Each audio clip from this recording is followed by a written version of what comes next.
now. And one of the newest things that has been introduced in the Social Health Insurance Act is the 3 funds that are going to take care of everybody. And one of the funds is the Primary Care Fund, which is going to take care of the lowest level of the health facilities. And this will ensure that when you go to any health facility at the level of level 2, level 3, you don't pay a thing. You will not pay those 20 bobs that you used to pay. Or when you go to these health facilities, you're told go back because you do not have money. Nobody will ever be returned home because they do not have money. And this money that we will be able to plow back to these health facilities. It's part of the 2.75 that me as the PS can be deducted to also build into the building, I mean the infrastructure of the health care. Then the second fund is the Social Health Insurance Fund. And this is what you normally used to call the NHIF. First and foremost, instead of paying the 500, then you will be paying 300 shillings. That's a shift from a higher mark to a lower mark.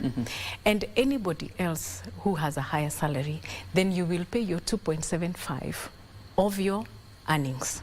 Therefore, that means even in my household, those who are not able to pay 300 shillings, I can be able to cover them within my range. The other thing about the social health insurance, there are those people who are not going to be able to pay, the indigents in our society. Then the government chips in.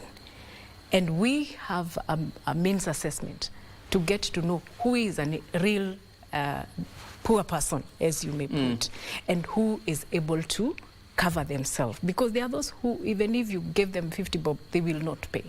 And they'll not be able to pay. So the government is going to pay for this. The other fund that we have is the Chronic Illness Fund. And the Chronic Illness Fund comes in multiples. Remember, each one of us here is either affected directly or indirectly by somebody who has a long-term disease, maybe cancer, those people who need dialysis. And most of the time is when you go with your NHIF card, you're told your card is depleted or you don't have enough funds. By the time you finish your registration, you can't even go for even a single test. Now, that is going to be a story of the past, because if your card has gotten depleted of the funds that are there through the social health insurance, then we will plow into the Chronic Illness Fund. Therefore, we will not have people going out there to fundraise, you know, the WhatsApp groups that we have, so many of them, so that you're able to be treated. Again, if you look at issues of screening, many people do not